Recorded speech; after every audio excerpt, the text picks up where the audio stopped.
สวัสดีครับคลิปนี้มี Print Server เสี่ยวเซตเป็น Print Server จิ๋วมารีวิวให้ชมนะครับตัวนี้เป็น Print Server สำหรับต่อปรินเตอร์1เครื่องเป็นปรินเตอร์ USB นะครับสามารถเอาปรินเตอร์ USB มาเสียบได้เลยตัวนี้เป็น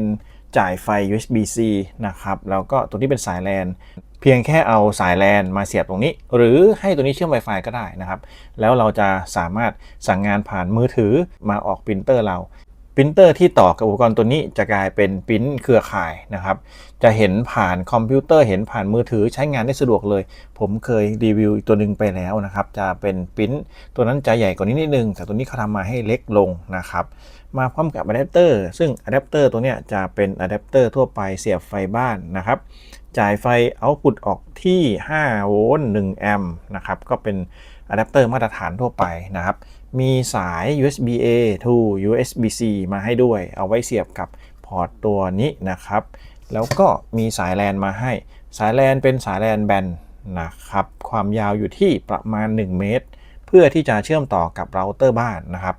แล้วก็มีคู่มือนะครับเป็นการจัดการอย่างง่ายสามารถที่จะพิมพ์ URL นี้บนคอมได้เลยแล้วก็เข้าไปตั้งค่าหรือจะสแกน QR Code เพื่อโหลดแอปได้นะครับข้อมูลของปรินเตอร์ตัวนี้ก็เป็นเสี่ยวเซต Networking USB Print Server นะครับก็สามารถใช้งานได้อย่างปลอดภัยรองรับการจัดการคิวได้ดีนะครับเหมาะกับบ้านออฟฟิศแล้วก็ Small Business Enterprise ก็ได้นะครับใช้งานได้ทั่วไปตัวนี้ก็เป็นข้อมูลของเขานะครับส่วนลักษณะการเชื่อมต่อก็แบบนี้ครับคุณเอาปรินเตอร์เซิร์ฟเวอร์เสี่ยวเซตตัวนี้ไปเชื่อมต่อกับเราเตอร์บ้านนะครับเขาก็จะอยู่ตรงนี้เป็นเครือข่ายนะครับจากนั้นมีเสียบไฟให้กับเสี่ยวเซตปรินเซิร์ฟเวอร์ตัวนี้ด้วยแล้วก็มีต่อ USB ให้กับเสี่ยวเซตปรินเตอร์ตัวนี้นะครับตัวนี้เป็น USB ปรินเตอร์นะจากนั้นการใช้งานก็คอมพิวเตอร์ที่เชื่อมต่อกับเราเตอร์บ้านใช้งานได้หรืออุปกรณ์โน้ตบุ๊กมือถือที่เชื่อมต่อกับเราเตอร์บ้านผ่าน Wi-Fi ก็สามารถส่งปริ้นมายังเสี่ยวเซตได้เช่นเดียวกันนะครับการใช้งานก็จะเป็นลักษณะนี้แปลงปรินเตอร์ USB เราเป็นปรินเตอร์เครือข่ายนั่นเองนะครับวิธีเชื่อมต่อแล้วก็ตั้งค่าใช้งานปริ้นเซิร์ฟเวอร์เสี่ยวเซตขนาดจิ๋วตัวนี้ก็สามารถทำได้ตามนี้นะครับก่อนอื่นเสียบอะแดปเตอร์ครับตัวนี้เป็นหัวชาร์จที่เข้ามาในกล่องอยู่แล้วนะครับแล้วก็จ่ายไฟผ่าน USB-C ครับตัวนี้เสียบเข้าที่นี่นะครับปล่อยให้เข้าบูตสักครู่จากนั้นคุณก็ต้องเสียบสาย LAN ให้ด้วยนะเสียบสาย LAN ผ่านพอร์ต RJ45 ให้เขารับ DHCP นะครับก็เสียบแบบนี้เลยหลังจากปล่อยให้เสี่ยวเซตปรินเซิร์ฟเวอร์บูตสักพักนะครับไฟ LAN ก็จะติดขึ้นมา2ฝั่งเลยนะแล้วก็ไฟกระพริบจะเปลี่ยนจากกระพริบที่ปรินเตอร์นะครับมาเป็นไฟติดนิ่งที่สัญลักษณ์คลาวด์สามารถที่จะโหลดแอปผ่านมือถือได้เลยนะครับให้สแกน QR Code ตัวนี้ด้วยมือถือนะครับกล้องมือถือธรรมดานี่แหละก็จะมีลิงก์ขึ้นมาให้กดนะครับกดตามลิงก์เขาจะขึ้นมาเป็นเสี่ยวเซตแอปตัวนี้ได้เลยนะครับใช้งานง่ายมากผมเคยนำเสนอวิธีใช้แอปเสี่ยวเซตตัวนี้แล้วนะครับจากนั้นพอโหลดแอปเสร็จแล้วนะครับให้คุณเชื่อม Wi-Fi ของมือถือกับ Wi-Fi เราเตอร์บ้านที่เสี่ยวเซตเชื่อม LAN อยู่นะครับเน็ตเวิร์กเขาจะถึงกันพอดีจากนั้นลองเช็คนิดนึงของผมจะต้องเชื่อม Macman 50นะครับเปลี่ยนมาเป็นตัวที่เชื่อมที่เดียวกันนะครับเป็นเราเตอร์ตัวที่ผมเชื่อมเสี่ยวเซตเข้าไปที่พอร์ต LAN แล้วก็ผมเชื่อม Wi-Fi มือถือเข้าไปเราเตอร์ตัวเดียวกันนะครับหลังจากนั้นก็ออกมาที่แอปเสี่ยวเซตครับผมโหลดมาแล้วเมื่อสักครู่นะครับจะเป็นแอปสีเขียวๆรูปปรินเตอร์ตรงนี้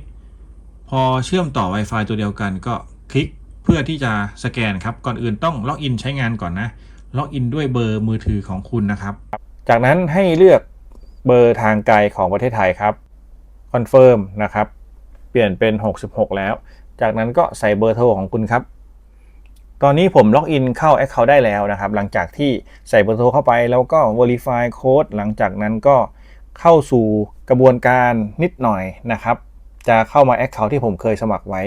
ผมมี Print Server เดิมอยู่แล้วนะตรงนี้เป็น Print Server เสี่ยวเซตนะครับเป็นตัวสีขาวที่ผมเคยรีวิวไปตัวนี้ที่เป็นตัวสีฟ้ายังไม่ได้เพิ่มนะครับเข้ามาที่ Account เดิมแล้วผมก็จะเพิ่มแต่ผมจะเสียบปรินเตอร์เข้าไปที่ Print Server ก่อนนะ จากนั้นก็จะเสียบ USB ของปรินเตอร์เข้าไปที่เสี่ยวเซต Print Server Mini นะครับโอเคถ้าไม่เจอก็ถอดไฟแล้วเสียบใหม่ครับบางทีเขาอาจจะต้องเสียบตั้งแต่ตอนบูตก็ได้นะผมไม่แน่ใจคราวนี้เสียบใหม่ครับเพื่อที่จะให้บูตเครื่องแล้วเจอปรินเตอร์เลยนะครับ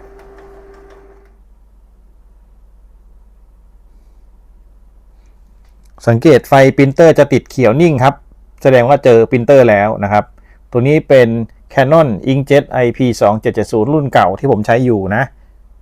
ตอนนี้กำลังเชื่อมต่อคลาวด์นะครับโอเคตอนนี้เชื่อมต่อคลาวด์แล้วปรินเตอร์เสียบแล้วนะครับก็พร้อมที่จะ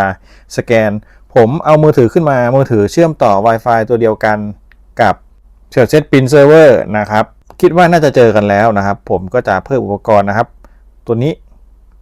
แล้วก็สแกน QR Code ครับ QR Code อยู่ด้านหลังตรงนี้นะครับโอเคเพิ่มสำเร็จแล้วตอนนี้ผมมีปรินท์เซิร์ฟเวอร์ตัวใหม่แล้วนะครับออนไลน์สามารถปรินท์ได้เลยถือว่าเยี่ยมเลยครับง่ายมากสามารถปรินท์จากมือถือแท็บเล็ตได้แล้วตอนนี้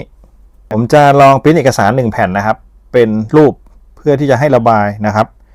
เลือก1รูปจากนั้นก็เปิดครับเขาก็จะโหลดรูปขึ้นมานะครับรูปแล้วก็ก่อนที่จะปริ้นเขาจะให้ระบุกระดาษเป็น A4 ปริ้นเป็น Color นะครับแล้วก็ปริ้นแนวนอนหรือแนวตั้งผมเป็นแนวนอนนะครับแล้วก็ Preview ดูรูปตัวอย่างนิดนึงว่าเป็นยังไงบ้างโอเครูปตัวอย่างก็สวยดีผมจะปริ้นจากมือถือเลยนะตอนนี้ผมสั่งงานจากมือถือได้แล้วนะครับโอเคสั่งปริ้นเลยครับรูปสวยดีในกรอบพอดีเป๊ะเลยนะครับปริ้น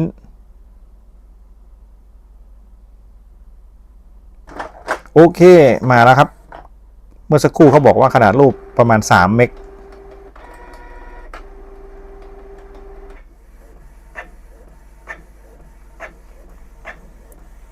ตอนนี้ก็ปริ้นออกมาแล้วครับจะเป็นภาพขาวดำนะครับเอาไว้ระบายสีโอเคเร็วด้วยแล้วก็เหมือนเป๊ะเลยเหมือนรูปตัวอย่างเมื่อสักครู่นะครับคราวนี้ผมจะปิด Wi-Fi เชื่อมต่อผ่าน 4G 5G นะครับ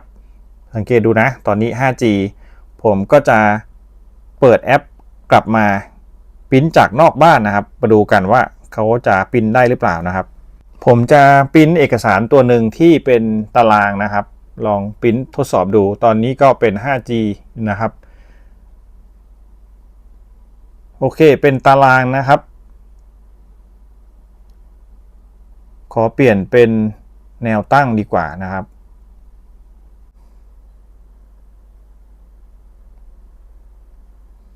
รอสักพักตัวอย่างก็มาเป็นแบบนี้นะครับคิดว่าน่าจะโอเคแล้วจะปริ้นออกมาเป็น A4 นะครับผ่าน 5G นะครับปริ้นก็ดูเหมือนการปริ้นผ่านคลาวด์ทั่วไปเขาก็จะวิ่งออกเน็ตแล้วก็ส่งไปยังคลาวด์แล้วหลังจากนั้นตัวปริ้นเซิร์ฟเวอร์ก็ไปโหลดลงมาเป็นซิงก์กันผ่าน IoT นะครับโอเคมาแล้วครับ